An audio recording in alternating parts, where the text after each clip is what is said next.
Welcome. This is Melinda Barlow, CZP, Certified Zentangle Teacher, and today's Tangle lesson is Benda by Claire Crook, CZT 18. And at first I wasn't sure about Benda, but now I found just it has so much possibility. I did it on this in a circle on this little brown. I've done it in just a little freehand shape here, and I did it in the straight line there. So Benda is gonna probably end up being one of my favorites. I've changed it just a little bit because that's what Zentangle people do. We make it our own, and that's what I probably expect most people to do with even tangles that I have done, that they kind of make it their own. So I'm going to get out a tile, and I am going to go ahead and put my dots in the corner and my border, because it just gives me somewhere to go. And I'm just going to do a straight Benda, just a straight line diagonally across my tile, so that you can kind of get the idea. But then you can, I did it in the round, I just had an even number of the way I start, the dots that I start with. And, but you can do, oops, I'm outside and the wind is blowing and it just blew my tile. So here we go with Benda. And I'm just going to start out with circles. And I'm drawing these circles about a ½ inch apart.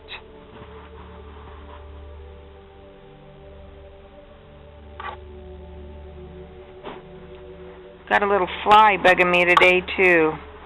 So there's my circles. And now I'm going to start with a line, and my line's going to come right underneath this circle, then up and over the top of that one. Then back down, touching the bottom of that little circle, then up over the top, then touching, over the top, and touching. Now, the space that you have between this line and this dot is where is going to make a difference on your second line. So, I've tried to make this space equal all along the way.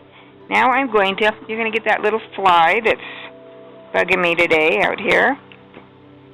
And now I'm going to start, and I'm going to try to start about the same distance and draw my second. It's kind of a ribbon line along, and you can see why you want it to be about equal. And now I'm going to take on my little circles, and I'm going to echo around them. And I like to echo around mine 3 times. So I'm going to go 1, 2, 3. I did a little holly bah on that edge. 1, 2, 3. And they come back in and touch that little circle. So they touch here. 1, 2, 3, getting slightly bigger every time. 1, 2, 3. 1, 2, 3. This kind of reminds me of a couple of other tangles. One that I did that's called 1, 2, 3. And you can see a video on that here on my YouTube channel. And another one that's called, I don't know, 3, 6 loop. I can't remember for sure, but I like to count when I do it. It helps with my meditation. So I do a lot of counting when I'm doing a tangle. It helps me remember. Now we're going to go back and we're going to do another one. And Claire just does one line, but I found I like it with 2, 1, 2. I like 2 little humps on that.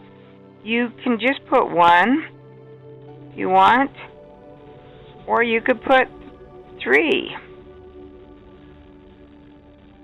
Now I'm going to rotate it around, and I'm going to do this side. Now, because it goes to the end, I can't do it all the way. So 1, 2, 1, 2, and then I have my last one. And there we have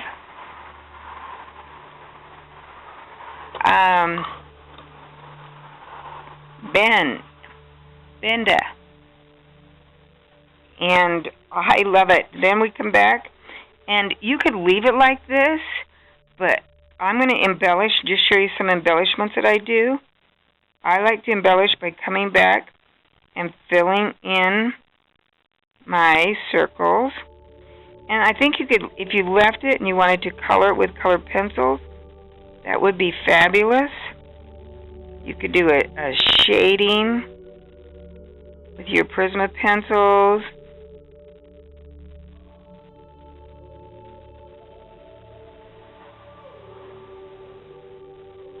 So this gives it a little bit more depth when you start to add that color. Like I say, you want to have that depth. And you can just shade this one. So that's all I'm going to color in. And I'm going to take my pencil and show you just how I shaded. I shaded this one, and I shaded this one with colored pencil. Oh, I did an extra little thing on that one too. I'll show you what I did. So to shade this with colored pencil, you can just put your pencil here. And I'm just going to put a little on both sides, because I'm going to come back and blend with my shading stump. And then I could do the same going across one of these. That's why I like 3 things, is it gives you a little bit more space to shade and give that little drama to your tile. Then we're going to blend. I need to clean that off. I don't know if I show it occasionally how to clean it off, and so I haven't done it for a while. So if you haven't seen, I like to use an emery board and clean off that shading stump. Hold it on its side. That will help you get a point back on it and get a lot of use out of those inexpensive little shading stumps. And then we just blend. And I'm going to just leave that a little lighter there. So lift your shading stump as you go across that light spot and just barely blend it. If you don't push hard, you're going to get a better blend with your pencil. A light touch. Different papers going to blend differently. Your Zentangle tiles have a little nap to them, and so you're going to get a little different shading. I love that way that shades. And now I'm going to come back and I'm going to do just a little. And I don't want those lines to be straight. I want them to have a little curve to them. That helps give that dimension also. If they're really straight, it will look really flat. So you can come back and shade it put it in those little lines. And there we have Binda by Claire Crook, CZT number 18. Claire, that is a fabulous tangle. I love it. I am so glad I found it, and I found it on tanglepatterns.com, and it is just a great little tangle. Thanks, Claire. Just a reminder, if you haven't subscribed to my channel, please do so. You don't want to miss a single video. I do 3 videos a week, Tuesday, Thursday, and Saturday. Also, leave a comment below. They're always greatly appreciated. And your support for this channel is also appreciated. Thanks for watching.